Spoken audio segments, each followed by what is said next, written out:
এই কালিমা পড়বে যারা, এই কালিমা পড়বে যারা, কাজে লাগবে মরণ বেলা। ঠিক না?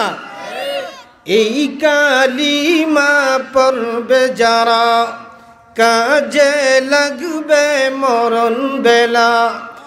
এই কালিমার রসুদিতে, এই কালিমার রসুদিতে কবর হবে ও জালা। লা ইলাহা ইল্লাল্লাহ, লা ইলাহা, জোরে জোরে মোহব্বতে, লা ইলাহা ইল্লাল্লাহ, লা ইলাহা ইল্লাল্লাহ, লা ইলাহা। বহু দূরে মদিনা, কেমনে যাব জানি না। বহু দূরে মদিনা, কেমনে যাব। দয়া করো দয়াল আল্লাহ, দয়া করো দয়াল আল্লাহ, মিটাও মনের বাসনা। লা ইলাহা ইল্লাল্লাহ, লা ইলাহা, জোরে লা ইলাহা ইল্লাল্লাহ, লা ইলাহা, লা ইলাহা ইল্লাল্লাহু মুহাম্মাদুর রাসূলুল্লাহ। যাদেরকে আল্লাহ তৌফিক দিয়েছেন তারাই একমাত্র এই বাগানে এসে বসবে। জুড়ে কোন ঠিক কিনা? আমাদের সমাজের ভিতরে দেখবেন অনেক কোটিপতি আছে, টাকা পয়সার কোনো অভাব নেই, গাড়ি বাড়ির কোনো অভাব নেই, অট্টালিকা দালান কোটা বাসা বাড়ির কোনো অভাব নেই, কিন্তু কপালে হজ নসিব নাই। এমন কোটিপতি আমাদের সমাজে আছে কিনা? নাই। কিন্তু এমন মানুষও আমাদের সমাজে আছে, মসজিদের ইমাম সাহেব 10,000 12,000 টাকা মাসে চাকরি করেন, কিন্তু একবার নয় দুইবার নয় কয়েকবার আল্লাহ কপালে হজ নসিব করেছেন। জুড়ে কোন ঠিক কিনা? তাহলে এটা হলো কপালের ব্যাপার। যাদেরকে আল্লাহ তৌফিক দিয়েছেন, আজকে দিরাই উপজেলা সমাজ কল্যাণ পরিষদের পক্ষ থেকে আজকের আয়োজনে যারা বসবেন এদের কিন্তু সিলেক্ট আল্লাহর কুদরতি কাতায় হয়ে গেছে। চিল্লায়া বলেন সুবহানাল্লাহ। আজকে কে আইসা বসবে, কতক্ষণ সময় থাকবে, কতক্ষণ সময় কোরআন হাদিসের কথা শুনবে, এটা কিন্তু আল্লাহর কুদরতি খাতায় লেখা হয়ে গেছে। জুরে কোন সুবহানাল্লাহ। সেই জন্য আমার ভাইয়েরা, আল্লাহর নবীর হাদিস, কোনো মানুষ যদি এখানে এসে বসতে দেরি হয়, আল্লাহ তার বান্দার জীবনের সকল সগীরা গুনাহ মাফ করতে একটা সেকেন্ড দেরি করেন না। জবান খুলে চিল্লায়া বলেন না সুবহানাল্লাহ। আর এখানে বৈশা আমার অতীতের জীবনের গুস্তাগি, আমার অতীত জীবনের ভুল, আমার অতীত জীবনের কুকর্ম, আমি আমার জিন্দিগিটা খারাপ কাজে বাহির করছি, খারাপ কাজে কাটাইছি, গুনাহ করছি, নাফরমানি করছি, নামাজ পড়ি নাই, রোজা রাখি নাই, আল্লাহর হুকুম পালন করি নাই। এই জায়গাতে বৈশা অন্তরে ডল লাগছে। আর ডল লাগার কারণে আল্লাহর কাছে হাত উঠাইয়া আমার চোখ থেকে কয়েক ফুটা পানি পইরা গেছে। আল্লাহর নবী, বিশ্ব নবী বলেন, গোলাম তোর জিন্দিগি সফল, তোর চোখের পানি নাকের ডগায় আসার আগে আগে মহান আল্লাহ তোর জীবনের সকল কবিরা গুনাহ মাফ করে দিবে। আমাদের জীবনের কবিরা গুনাহ মাফ নিয়ে আমরা বাড়িতে চাইতে রাজি আছি কিনা? নাই। কে কে রাজি আছি? আল্লাহকে হাত উঠাইয়া দেখেন। আমাদের জীবনের কবিরা গুনাহ আল্লাহ মাফ করুক, সকলে বলুন আমিন। তবে কি পরিমাণ মাফ আমাদের আবেগ অন্তরে আছে একটু টেস্ট করে দেখি। আমার অনেক ভাই আছেন সমবয়স্ক, অনেকজন আছেন আমার ছোট, অনেকজন আছেন আমার আব্বার বয়স্ক উপযুক্ত এখানে আছেন, সকলকে অনুরোধ করে বলবো বাবা মেহেরবানি করে একজন আর একজনের গায়ে লাগিয়া সামনের খালি জায়গাটুকু যদি পুরা কইরা বসেন, আল্লাহর কুদরতি অন্তরটা ঠান্ডা হয়। সেই জন্যে আল্লাহর কুদরতি অন্তর ঠান্ডা করার জন্যে একটু সামনে আগায়া একজন আর একজনের গায়ে লাগিয়া যদি বসেন, আল্লাহর কুদরতি দিলটা ঠান্ডা হয়। আল্লাহু আল্লাহ আল্লাহু আল্লাহ আল্লাহু আল্লাহ আল্লাহু আল্লাহ আল্লাহু আল্লাহ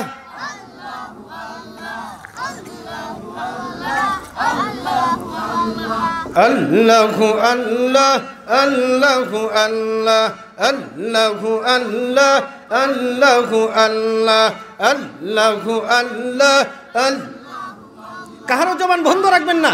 আল্লাহু আল্লাহ আল্লাহু আল্লাহ আল্লাহু আল্লাহ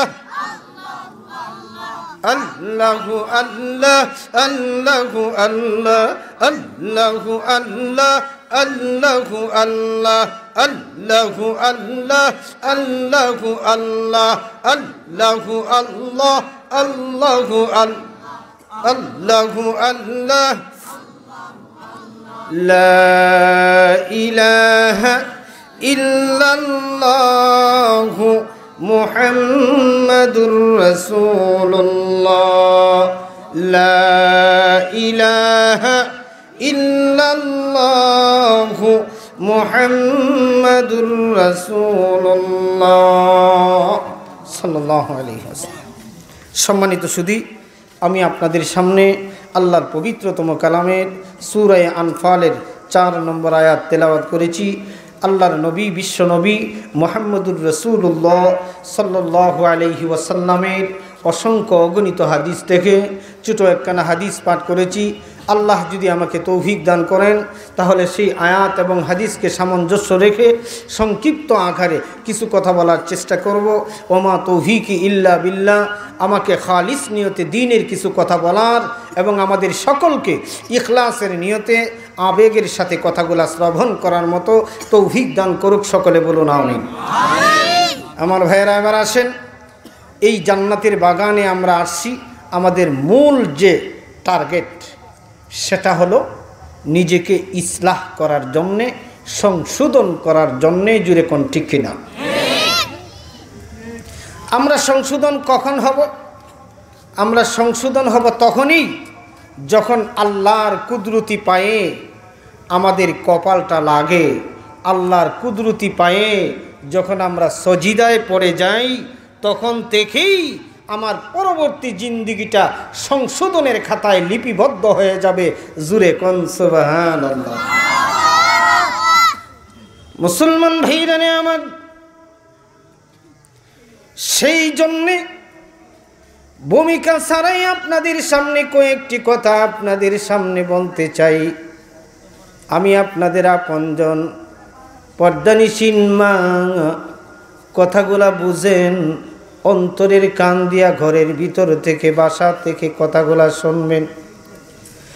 যেই মানুষ তার কপাল আল্লাহর কুদরতি পায়ের মধ্যে লাগায়, আল্লাহর কুদরতি পায়ের মধ্যে লাগায় সজিদার মধ্যে যায়, সজিদার মধ্যে নিজেকে বিলুপ্ত করিয়া দেয়, আর সেই জায়গার ভিতরে আল্লাহর নাম, আল্লাহর বরত্ব যদি প্রশংসা করে, মুসলমান ভাইরানে আমার কথাগুলা অন্তরের কান দিয়ে শ্রবণ করেন।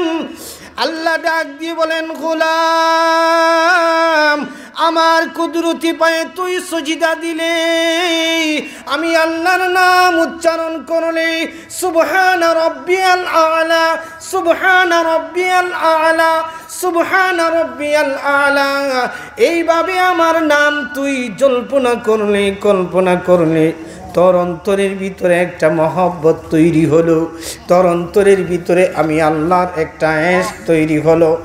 এ দুনিয়াবাসী, আমি আল্লাহ ঘোষণা দিলাম সহি সালিম ভাবে আল্লাহর বিধানের ভিতরে, আল্লাহর হুকুমের ভিতরে, আল্লাহর আহকামের ভিতরে সজিদা যদি তুমি দাও, সজিদা থেকে মাথা উঠানোর আগে আগে আল্লাহ ডাক দিয়া বলেন, গোলাম আমি তোমার জীবনের সকল গুনাহ মাফ করে দিলাম। মুসলমান ভাইরা আমার, এই জন্যে আসুন আমার প্রত্যেকটা কাজ আল্লাহর হুকুমের ভিতরে হবে। কখন? সজিদা দিব যখন। আমার প্রত্যেকটা কাজ আল্লাহর নিয়মের ভিতরে হবে। কখন? আল্লাহর হুকুম মানব যখন। আমার প্রত্যেকটা কাজ আল্লাহর প্রত্যেকটা নিয়মের ভিতরে হবে। কখন? আল্লাহর হুকুমগুলো যদি আমি সঠিকভাবে আদায় করি, সঠিকভাবে যদি আল্লাহর আহকামগুলা যদি আমি পূর্ণভাবে আদায় করি। আল্লাহ ডাক দিয়ে বলেন, তুমি যদি তোমার ব্যবসার ভিতরে থাকো, আজান হয়ে গেছে, মসজিদের ভিতরে তুমি গিয়েছ, নামাজ তুমি আদায় করেছ, নামাজ আদায় করার পরে তুমি ব্যবসার ভিতরে বসলা, ব্যবসার ভিতরে বসছো গো, আমি আল্লাহ ঘোষণা দিলাম যতক্ষণ পর্যন্ত তুমি তোমার ব্যবসার ভিতরে বসো, ততক্ষণ পর্যন্ত তোমার ব্যবসাটা ইবাদতের অন্তর্ভুক্ত হয়েছে। পর্দানিসীন মা বোনেরা আমার, আজকে আমাদের সমাজের ভিতরে এত শান্তি, এত হাহাকার, এত মারামারি, এত খুনাখুনি কেন? ভাই ভাইয়ের প্রতি ঝগড়া করে, তার একমাত্র কারণ হলো বেনামাজি। জুড়ে কোন ঠিক কিনা? নামাজ যদি ঠিক মতো কোনো মানুষ আদায় করে, নামাজ যদি কোনো মানুষ সঠিকভাবে আদায় করে, তার নামাজ সমস্ত ফাহেশ কাজ থেকে তাকে বাঁচাইবে, হেফাজত করবে। মুসলমান ভাইরা রে আমার, এই জন্যে আজকের ওয়াজ নামাজের ওয়াজ, আজকের ওয়াজ ইসলাহের ওয়াজ, আজকের ওয়াজ সংশোধনের ওয়াজ, আজকের ওয়াজ নিজের জীবন সঠিক পথে পরিচালিত হওয়ার ওয়াজ। ও পর্দানিসীন ভাই, ও পর্দাওয়ালা মা, তুমি যদি ঘরের ভিতরে নামাজ সঠিকভাবে আদায় করো, সঠিকভাবে যদি তুমি তোমার নামাজের হুকুমগুলো আদায় করো, আল্লাহ ডাক দিয়ে বলেন, ইন্নাস সালাতা তানহা আনিল ফাহশাই ওয়াল মুনকার। মুসলমান ভাইরা আমার, নামাজ যদি কোনো মানুষ সঠিকভাবে আদায় করে, তার নামাজ তাকে সমস্ত ফাহেশ কাজ থেকে বাঁচাইবে, কুকর্ম থেকে বাঁচাইবে, গুনার কাজ থেকে বাঁচাইবে, নাফরমান কাজ থেকে বাঁচাইবে। এই জন্যে গো আমার ভাই, যেই কাজের ভিতরে থাকেন আমার কোনো বাধা নাই, যখনই আজান হয়ে যাবে সঙ্গে সঙ্গে আপনি আপনার সিংহাসন থেকে দাঁড়ায় যাবেন। ব্যবসায় বসেন গো, ব্যবসার চেয়ার থেকে দাঁড়ায় যাইবেন। ঘরের ভিতরে বসা আছেন, আপনি ঘরের ভিতর থেকে দাঁড়ায় যাবেন। আল্লাহর নবী বিশ্ব নবী বলেন, আজান হয়ে গেছে, তুমি তোমার সিংহাসন থেকে যদি দাঁড়ায় যাও, ঘর থেকে যদি দাঁড়ায় যাও, আজান হয়ে গেছে আমি নামাজ পড়ব, এমত অবস্থায় যদি তুমি বিদায় হও, ও সমাজ কল্যাণ এলাকার যুবক ভাইরা আমার, এমত অবস্থায় তুমি যদি দুনিয়ার থেকে বিদায় হও, আল্লাহ ডাক দিয়ে বলেন, আসমানের ফেরেশতারা শুনে রাখো, আমার গোলাম আমার হুকুম করার জন্যে মসজিদে যাওয়ার জন্য রওনা করেছে। আমার বান্দি ঘরের ভিতর থেকে কাজ বন্ধ করে জায়নামাজ বিছায়া দিয়েছি, এমত অবস্থায় দুনিয়ার থেকে বিদায় হয়ে গেছি। আমি আল্লাহ এক নম্বর সাক্ষী দিলাম, আমার বান্দা বান্দির কোনো আযাব নাই, কোনো হিসাব নাই। বিনা হিসাবে আমি আল্লাহ আমার বান্দা বান্দিকে আমার তরি জান্নাতের মেহমান বানায়া দিলাম। সেই নামাজ আজকের সমাজে তো অধঃপতন একমাত্র কারণ হলো যুবকের কাছে নামাজ নাই। প্রত্যেকটা যুবক যদি আজকে নামাজ পড়ে, মুসলমান ভাইরা রে আমার, এই জন্য সকলেই কথাগুলা বুঝেন।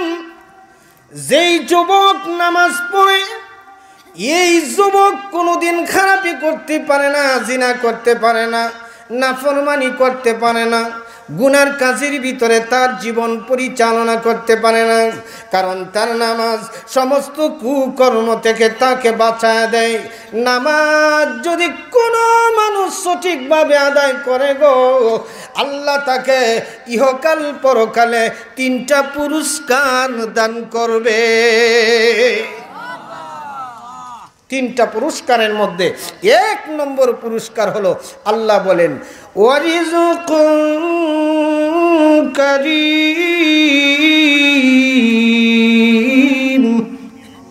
আল্লাহু আকবার, জোরে বলেন না আল্লাহু আকবার। ভাইরা, কোন মানুষ সঠিকভাবে যদি নামাজ আদায় করে, আল্লাহর গোলামি করে, আল্লাহর হুকুমের ভিতরে তার জীবনটা চালায়, আল্লাহর কুদরতি পায়ের ভিতরে যদি সজিদা লাগায় দেয়, আল্লাহ ডাক দিয়ে বলেন আমার আসমানের নিচে জমিনের উপরে এর চাইতে সম্মানজনক আর কোনো পুরুষ নাই। ভাইরা, এই জন্য আসুন আমার ঘরের ভিতরে কেন শুনছি মা তার মেয়েকে অমান্য করে, মা তার মেয়ের কথা মানে না, মা যেভাবে বলে মেয়ে সেইভাবে চলে না।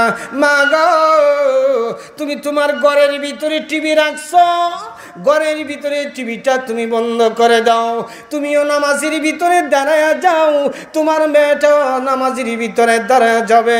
তুমি যদি নামাজ পড়ো গো, দেখবেন ছোট ছোট মাসুম বাচ্চারা যদি ঘরের ভিতরে থাকে, যেই ঘরের ভিতরে মা নামাজ পড়ে, ছোট মাসুম বাচ্চা সেও একটা যায় নামাজ বিছায়া দেয়।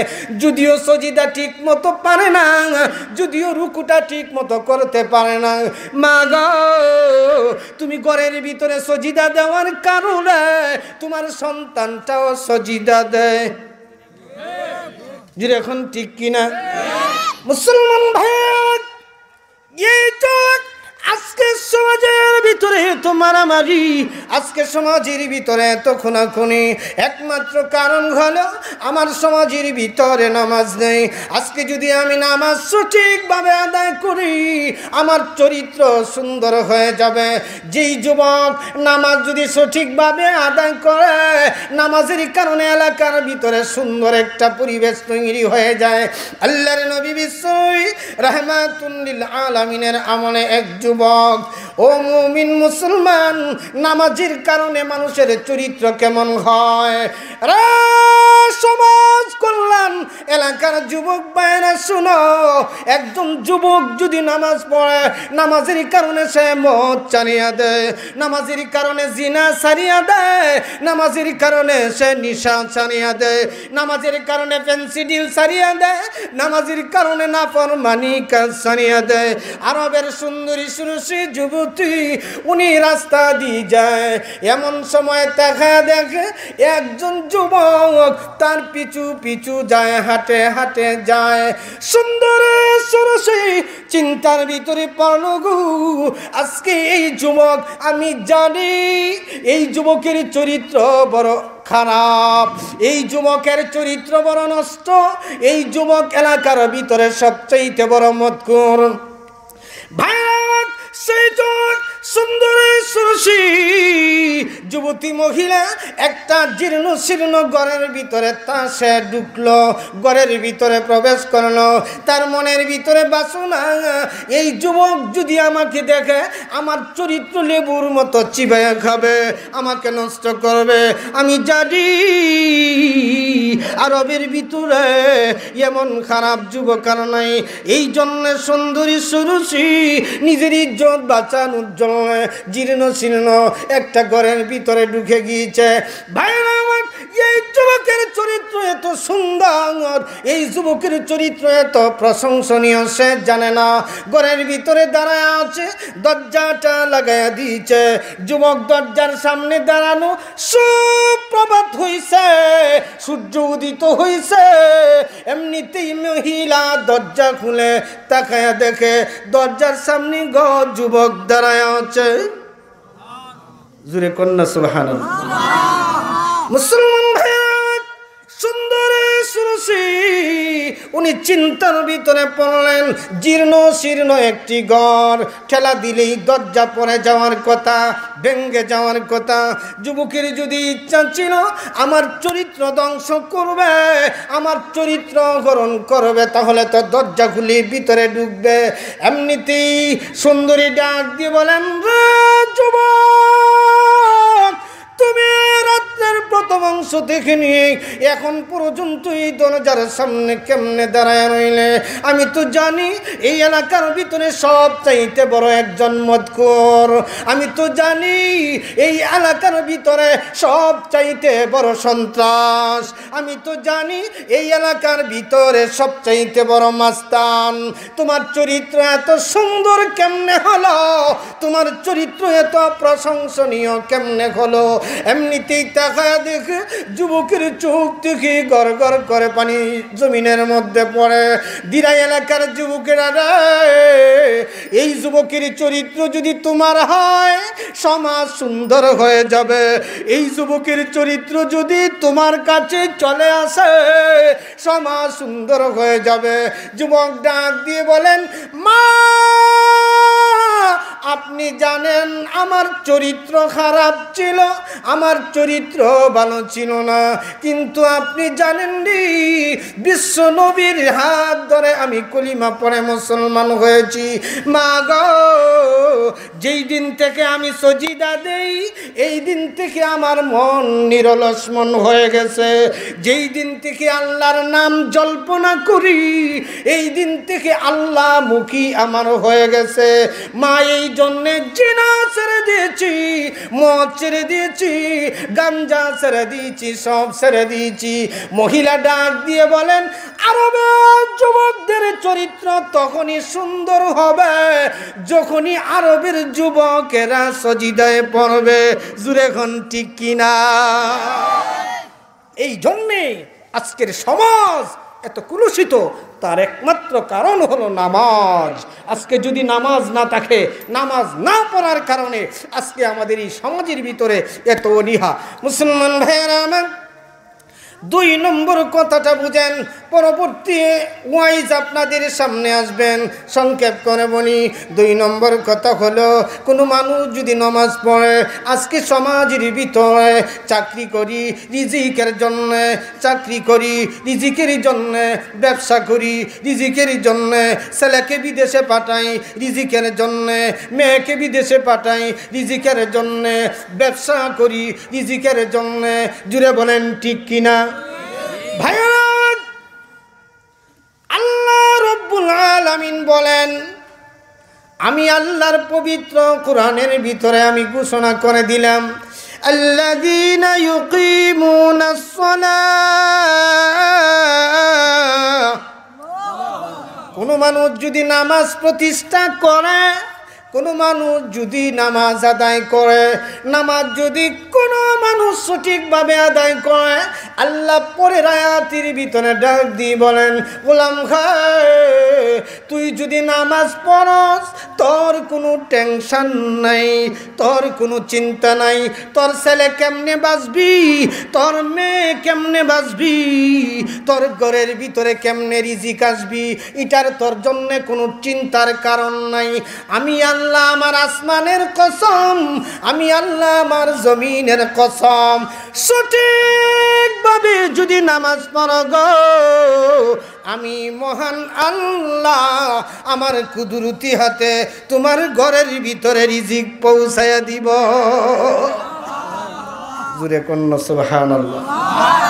বিশ্বাস হয়নি আপনাদের? প্রাণের যুবক ভাই যারা আছেন, আপনাদের উদ্দেশ্যে কয়েকটি কথা।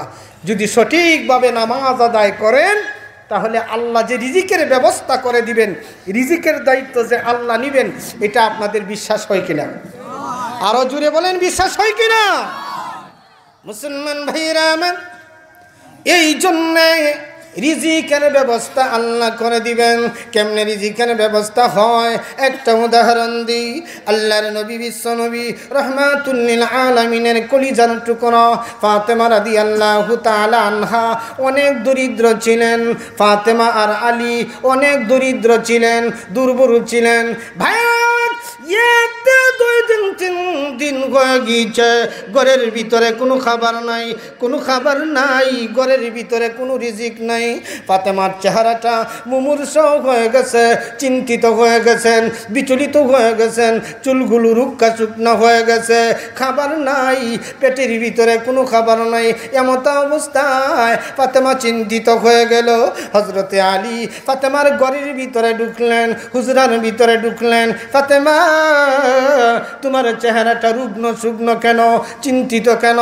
হুজুর, স্বামী আজকে 1 দিন নয়, 2 দিন নয়, কয়েকদিন পর্যন্ত লাগাতার উপবাস। হাসান খায় না গো, হুসাইন খায় না, ঘরের ভিতরে কোনো খাবার নাই, কেমনে খাবার এনে দিব?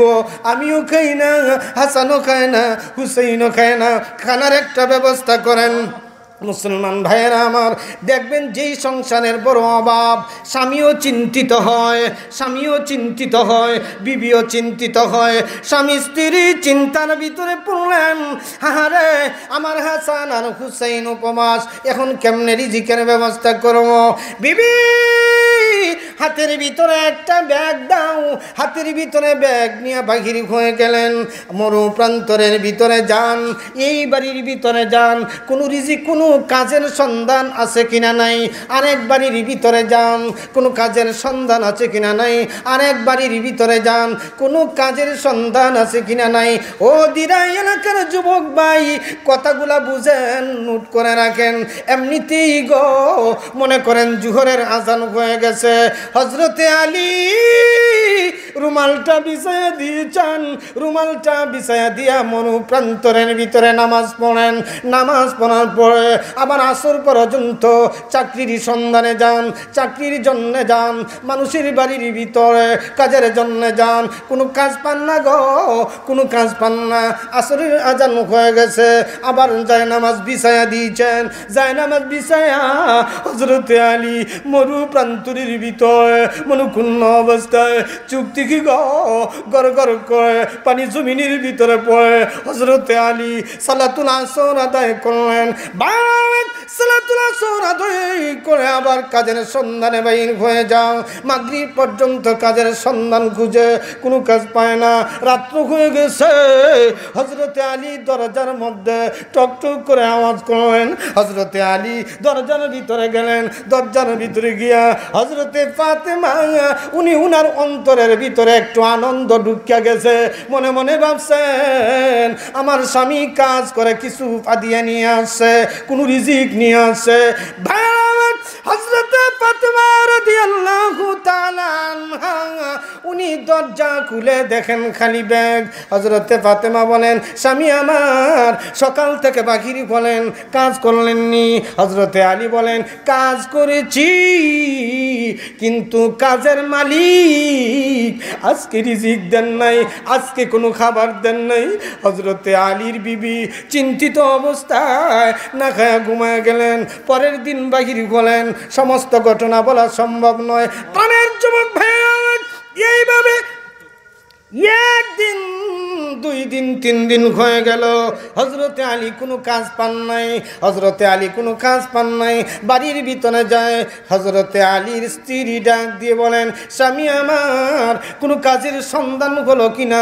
হযরতে আলী বলেন, বিবি এমন মালিকের কাজ করছি, মালিক তো নগদ আমার কাছে কোনো রিজিক দেয় নাই, মালিক তো কোনো টাকা দেয় নাই, মালিক তো কোনো মুনাফা দেয় না।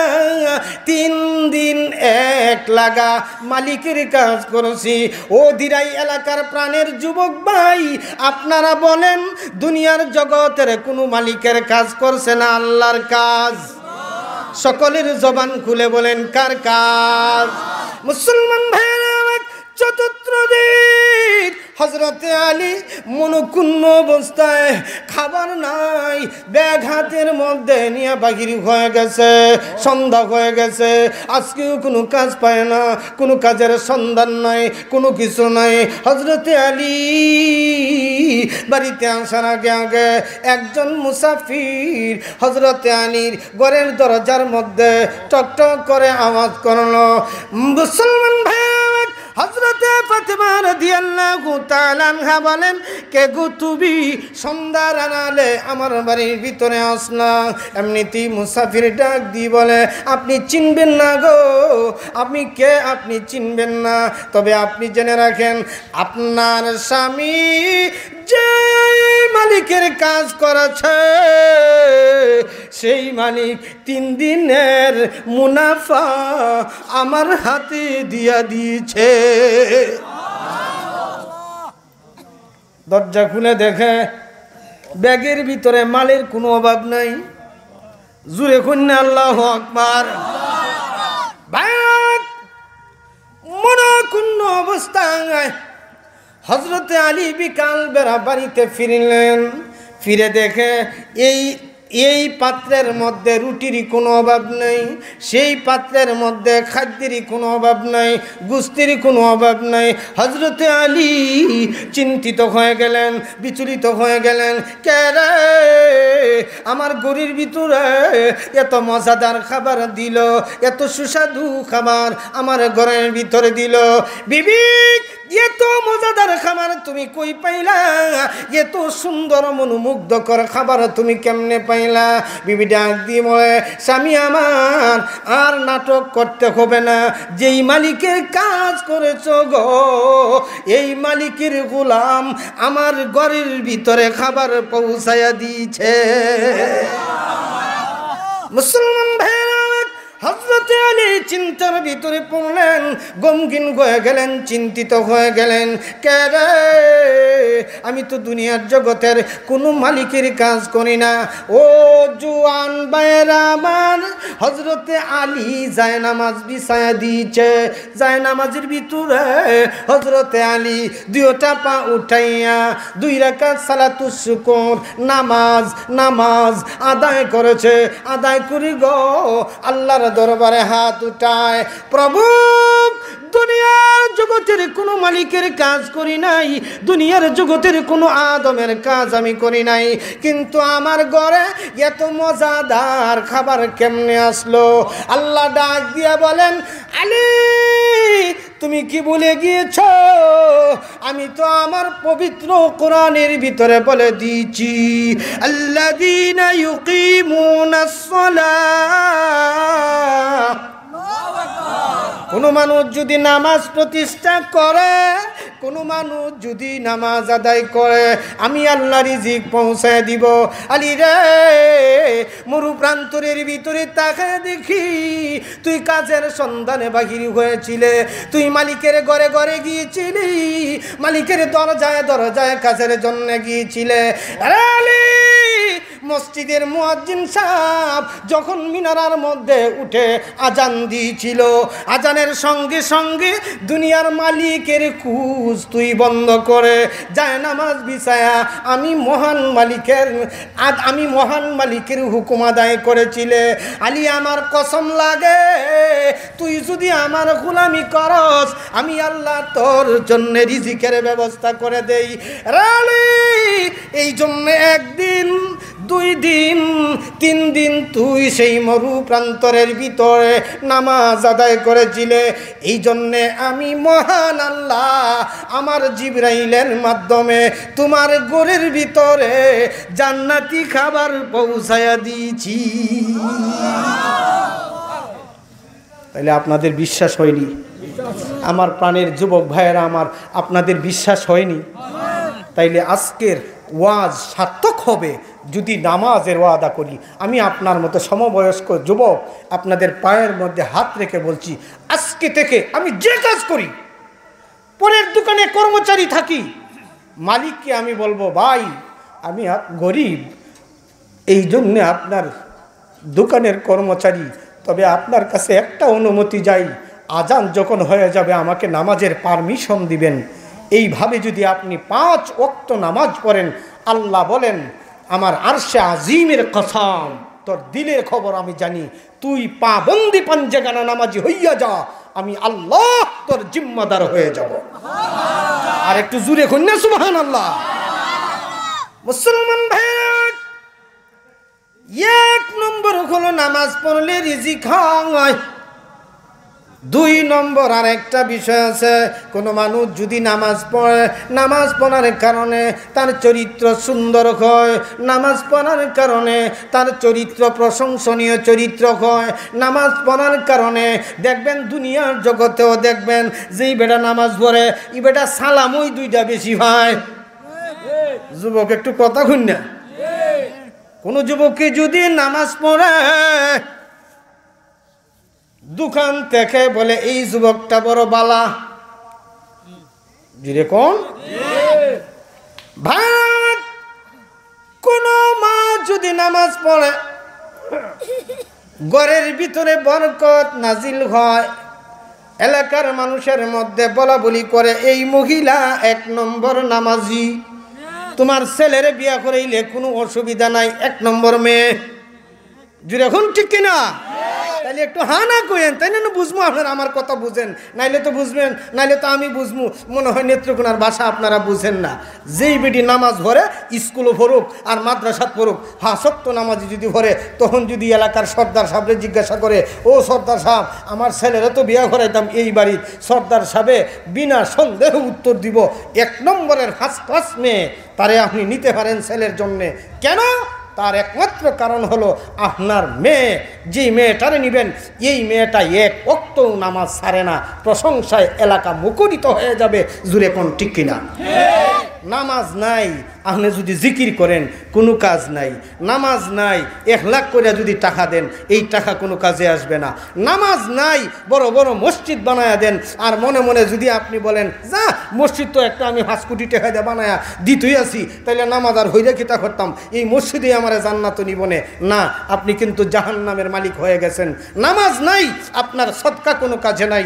নামাজ যদি আপনি পড়েন, আপনার নামাজ আপনাকে টাইন্না টাইন্না জান্নাতে নিয়ে পৌঁছায় দিবে। মুসলমান ভাই, আমাদের সমাজের ভিতরে দেখবেন অনেক মা বোনেরা চান তাদের চরিত্র ভালো না, সমাজের ভিতরে মানুষ ঘৃণা করে, তুতু ফালায়, এই মেয়েটার চরিত্র ভালো না, সে খারাপ, বেপর্দা চলে। মা গো, তুমি যদি নামাজ পড়ো বেপর্দায় তোমার আর চলতে হবে না, তোমার নামাজ তোমাকে পর্দাওয়ালা বানায় দিবে, তোমার নামাজ তোমাকে কোরআন তেলাওয়াতকারী বানায় দিবে। নামাজ যদি তুমি পড়ো, নামাজ তোমাকে সংশোধন করে দিবে। বায়েজিদ বুস্তামিল আমলের একটি কথা আপনাদের সামনে তুলে ধরতে চাই। বায়েজিদ বুস্তামি রহমতুল্লাহি আলাইহির আমলে একজন সুন্দরী, পূর্ণিমার চাঁদের মতো তার চেহারা, এত সুন্দর চেহারা, যে কোনো যুবক তার দিকে তাকিয়ে থাকতো, যে কোনো যুবক তার দিকে তাকিয়ে থাকতো। এত সুন্দর, এমন সুন্দরী আর কোনো দিন দেখি নাই, এমন সুন্দরী একজন মেয়ে। কিন্তু মেয়েটার চরিত্র বড় খারাপ ছিল। যদি আপনি সুন্দর হন, আপনার সুন্দরের কোনো দাম নাই। যদি আপনি শিক্ষিত হন গো, আপনার শিক্ষিতর কোনো দাম নাই। আপনি এমএ পাস করেন, কোনো দাম নাই। বিএ পাস করেন, কোনো দাম নাই। নামাজি যদি না হন, আপনার কোনো দাম নাই, আপনার কোনো ইজ্জত নাই। নামাজি হয়ে গেলে আপনার দাম আকাশচুম্বী হয়ে যাবে, ইজ্জত বেড়ে যাবে, মর্যাদা বেড়ে যাবে। ভাইরা, বায়েজিদ বুস্তামির আমলে একজন মহিলা, সে বড় সুন্দরী ছিল। আমরা সমাজের ভিতরে অনেক মানুষ দেখবেন এমন আছে, আমার মেয়েটাকে আপনার ছেলের কাছে বিয়া দিমু, আমার মেয়ের কোনো অভাব নাই, এই দিক দিয়ে এমএ পাস, এই দিক দিয়া দেখবেন সে সব কিছু করতে পারে, খেতাও বানাইতে পারে, পাখাও বানাইতে পারে, সুন্দর সুন্দর ফুল তুলতে পারে, ঘরের সব কাজ করতে পারে, উষার দিক দিয়েও 1 নম্বর, সব দিক দিয়ে 1 নম্বর, কিন্তু নামাজ নাই।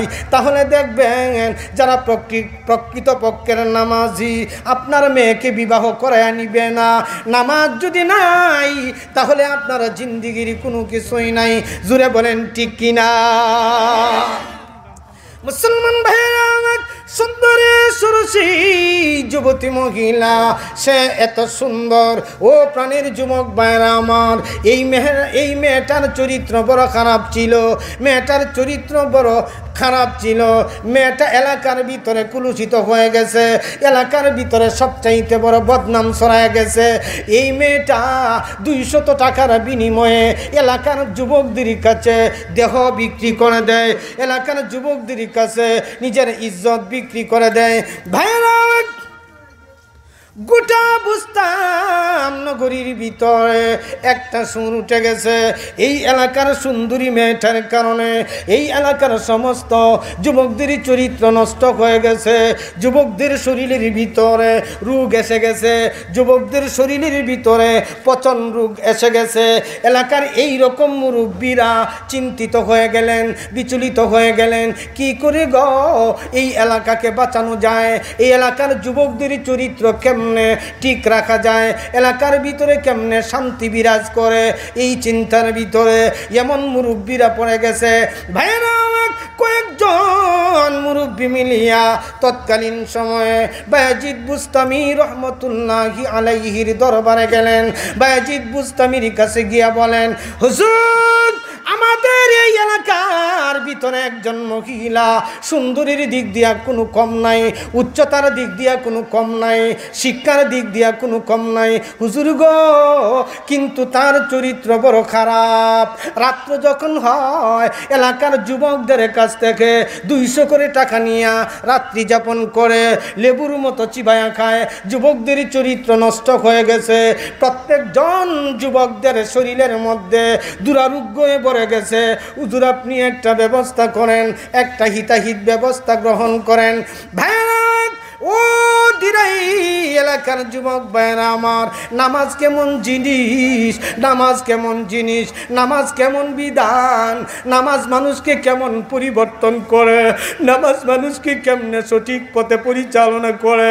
প্রাণের যুবক ভাই, নামাজের কথাগুলো বুঝেন। পর্দাওয়ালা মা ঘরের ভিতর থেকে নামাজের কথাগুলো বুঝেন। বায়েজিদ বুস্তামি বলেন, সবাইকে বিদায় করে দিলেন, যাও একটা ব্যবস্থা গ্রহণ করো। ভাইরা, বায়েজিদ বুস্তামি রহমতুল্লাহি আলাইহি 200 দিরহাম পকেটের মধ্যে নিলেন।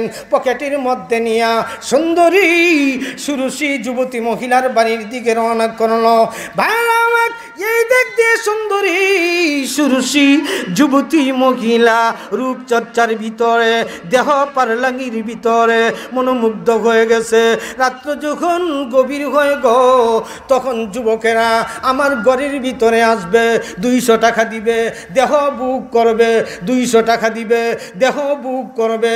এই জন্য মাথার থেকে পা পর্যন্ত সারাটা দেহের ভিতরে পার্লিং করতেছে, বড় বড় মেকআপ করতেছে, সুন্দরভাবে আরো রূপ চর্চা করতেছে। ভাইরা, রাত্র মনে করেন 9টা হয়ে গেছে, এখন পর্যন্ত কোনো যুবক আসে না, তার ঘরের ভিতরে যায় না। সুন্দরী সুরুষী যুবতী মহিলা চেয়ারের মধ্যে দুলনা দিয়া বসা আছে। দারোয়ানকে ডাক দিয়ে বলে, দারোয়ান রে, অন্যদিন এমন সময়ে আমার ঘরের ভিতরে বড় বীর জন্ম নেয়, একজনের পরে আর একজন আসে রে, আজকে দিয়ে এখন পর্যন্ত কোনো যুবক আমার ঘরের ভিতরে আসে না, তার কারণটা কি?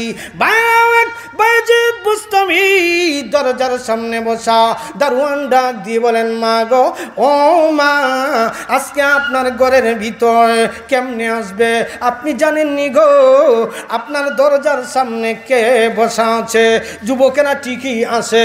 বায়েজিদ বুস্তামিকে দেখে দূর মারিয়া চলিয়া যায়, আল্লাহর বলিকে দেখে দূর মারিয়া চলিয়া যায়। সুন্দরী সুরুষী যুবতী মহিলার শরীরের মধ্যে রাগ উঠে গেছে, মাথাটা যেন তেলে বেগুনে জ্বলে উঠছে। দেখছুনি কারবার, মোল্লারাও দেখা যায় এই পতিতালয়ের মধ্যে আসে। উনি চেয়ার থেকে দাঁড়ায় গেছে, দরজার সামনে এসে বলে, ও এলাকার মুরব্বী, আমি শুনেছি আপনি নাকি এলাকার ভিতরে বড় দরবেশ, আপনি তো আপনার খানকার ভিতরে তাকান, আপনি তো আপনার খানকার ভিতরে জিকির করেন, কে গো আপনি এই জায়গার ভিতরে কেন আসলেন, এই জায়গার ভিতরে কেন আসলেন? ভাইরা আমার, বায়েজিদ বুস্তামি বলেন আমি শুনেছি তুমি নাকি 200 টাকার বিনিময়ে নিজের দেহ বিক্রি করো, যুবকদের কাছে বিলীন করে দাও। এই জন্যে আমি বায়েজিদ আজকে রাত্রে 200 টাকার বিনিময়ে তোমার কাছে রাত্র যাপন করতে চাই, রাত্রি যাপন করতে চাই, রাত্রে থাকতে চাই। সুবহানাল্লাহ বললেন, আরো জোরে কন্যা সুবহানাল্লাহ।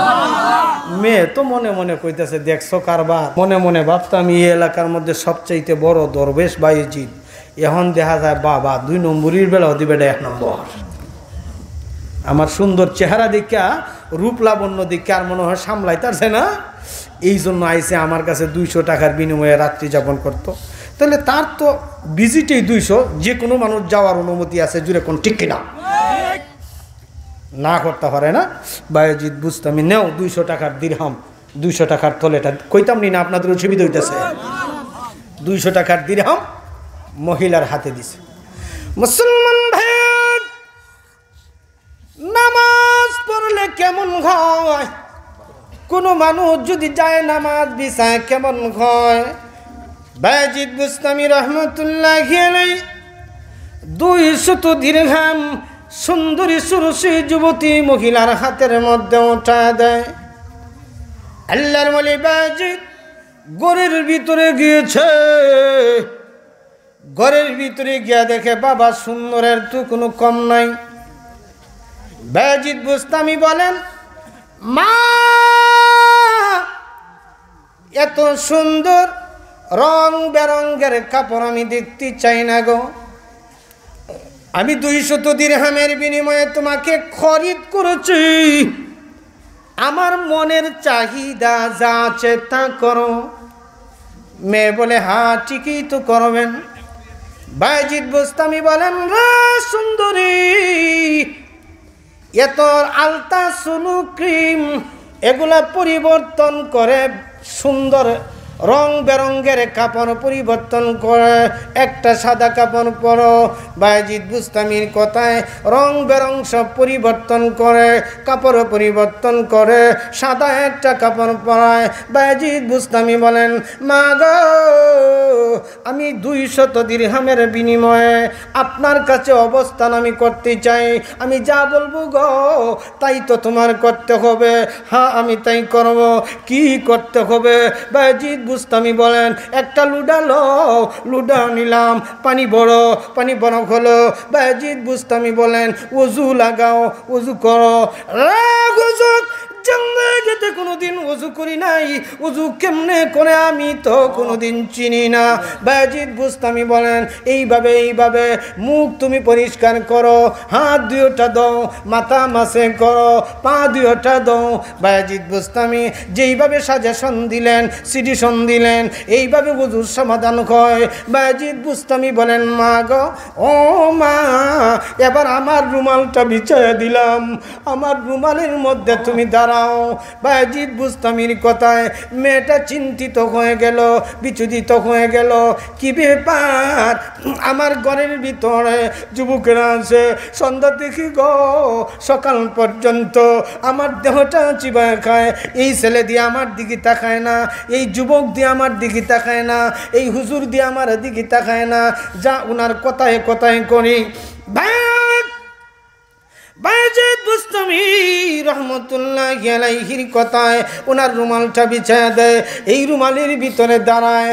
ও মুসলমান, নামাজের এমন অ্যাকশন, নামাজের এমন তাৎপর্য, নামাজের এমন শক্তি, নামাজের এমন কৌশল, যায় নামাজের মধ্যে দাঁড়ানোর পরে মন তার পরিবর্তন হয়ে গেছে, দিলের ভিতরে ডর ঢুইকা গেছে, দিলের ভিতরে মৌলার ডর ঢুইকা গেছে। ও দিরাই এলাকার যুবকেরা রে, যায় নামাজের মধ্যে দাঁড়ায়া দেখিও মনটা পরিবর্তন হয়ে যাবে। যায় নামাজের দিকে দাঁড়ায়া দেখিও দিলটা পরিষ্কার হয়ে যাবে। যায় নামাজের দিকে দাঁড়ায়া দেখিও মনটা একদম আল্লাহর সাথে সম্পৃক্ত হয়ে যাবে। বাজিদ বুস্তামির যায় নামাজের ভিতরে মেয়েটা দাঁড়ায় আর গুনগুন করে কান্দে, চোখ দেখি পানি জমিনের ভিতরে পড়ে। মা গো, বাসার ভিতরে বসা আছো, আমার কথাগুলা শুনো। তুমি নামাজ পড়ো গো, তোমার মন চাইবে না দেবরের কাছে যাওয়ার জন্য। তুমি নামাজ পড়ো গো, তোমার মন চাইবে না টিভির পর্দায় বসে থাকার জন্য। নামাজ পড়ো গো, তোমার মন চাইবে না স্বামীর সাথে খারাপ ব্যবহার করার জন্য। সুন্দরী সুরসী যুবতী মহিলা ওই যায় নামাজের মধ্যে দাঁড়ায়া চিন্তিত হয়ে গেছে, অন্তর তর তর করে কম্পমান হয়ে গেছে। আল্লাহর ডর, আল্লাহর ভয়, আল্লাহর মহব্বত হৃদয়ের ভিতরে পয়দা হয়ে গেছে। আর চিন্তার ভিতরে পড়ছে, ক্ষমতা থাকার পরে এখন পর্যন্ত আমার দিকেও তাকায় না, কিছুই করে না। মুসলমান ভাইয়েরা, সুন্দরী সুরসী যায় নামাজের মধ্যে দাঁড়ানো বায়েজিদ বুস্তামি আল্লাহকে ডাক দিয়ে বলে, প্রভু আমি তো হেদায়েতের কোনো দায়িত্ব আমার হাতে না, হেদায়েত তো আপনি একমাত্র দেনেওয়ালা। আল্লাহ আমি যায় নামাজে উঠাইলাম, মেহেরবানি করে তুমি তাকে হেদায়েত দিয়ে দাও। মেয়েটা কান্দে, যায় নামাজের মধ্যে দাঁড়ায়া নামাজের ভিতরে মশগুল হয়ে যায়। মেয়েটা কান্দিয়া কান্দিয়া আল্লাহর দরবারে দুইটা হাত উঠায়, প্রভু জীবনে কোনোদিন পশ্চিম দিকে ফিরি নাই, জীবনে কোনোদিন তোমার কুদরতি পায়ে সজিদা দেই নাই, জীবনে কোনোদিন তোমার জিকির করি নাই, জীবনে কোনোদিন তোমার নাম আমি লই নাই। প্রভু গো, এই এলাকার দরবেশের কারণে আজকে যায় নামাজে দাঁড়ানোর ক্ষমতা পাইলাম। আল্লাহ আমার তওবা তুমি কবুল করো, আমাকে তুমি নামাজি বানায়া দাও। কবিতার ভাষায় বলে, হর চেকারম বুদে আকার কর দামাস, হর চেকারম বুদে আকার কর দামাস, আজিনা সুয়ে নামাজ আওয়ার দামাস, পসর জুয়ে কলবে ইকারে তেরা, কলবুহা কলবুন তিফলে মুস্তাফা, কলবুহা কলবুন তিফলে মুস্তাফা। মুসলমান ভাইরা এইভাবে কান্না শুরু করলেন। কান্নার কারণে জমিন বোঝা যায় তর তর করে কম্পমান, আসমান বোঝা যায় তর তর করে কম্পমান, পাহাড় পর্বত তর তর করে কম্পমান।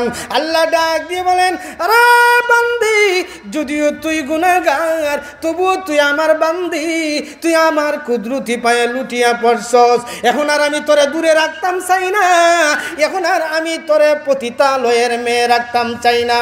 তোর তওবা আমি কবুল করলাম, আজকে থেকে তোর জীবনের গুনাহ মাফ দিলাম, এবং আমি আল্লাহ ঘোষণা দিলাম আজকে থেকে তুমি মহিলার নাম আমি মহান আল্লাহ ওলির খাতায় উঠাইয়া দিলাম।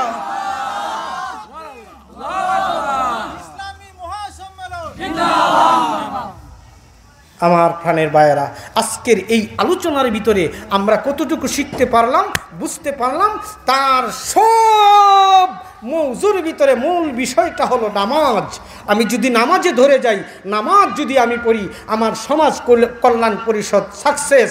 নামাজ যদি আমি ধরি, আমার ব্যবসা সাকসেস। নামাজ যদি ধরি, আমার পরিবার সাকসেস। এক কথায় যদি কোনো মানুষ নামাজি হয়ে যায়, আল্লাহ বলেন, আমার আসমান জমিনের কসম, তুমি পাক্কা নামাজি হয়ে যাও, আমি আল্লাহ তোমার জিম্মাদার হয়ে গেলাম। শেষ প্রান্তে এসে গেছি। সম্মানী সুধী, আবার সুযোগ পাইলে আপনাদের সামনে বসার চেষ্টা করব। একটা কথা আবার আপনাদের পায়ে ধরে ওয়াদা করতে চাই, আজ থেকে আমরা কে কে নামাজ পড়ব, মহান আল্লাহকে দুইটা হাত উঠাইয়া দেখাই। আল্লাহ, দিরাই সমাজ কল্যাণ পরিষদের পক্ষ থেকে আমরা কতিপয় কিছু গোলাম তোমার দরবারে হাত বাড়ায় ওয়াদা করলাম, মেহেরবানি করে আমাদের সকলকে নামাজি বানায়া দাও। সকলে বলুন আমিন। সবার জবান খুলে চিল্লায়া বলেন আমিন। আসসালামু আলাইকুম ওয়া রাহমাতুল্লাহি ওয়া বারাকাতুহু।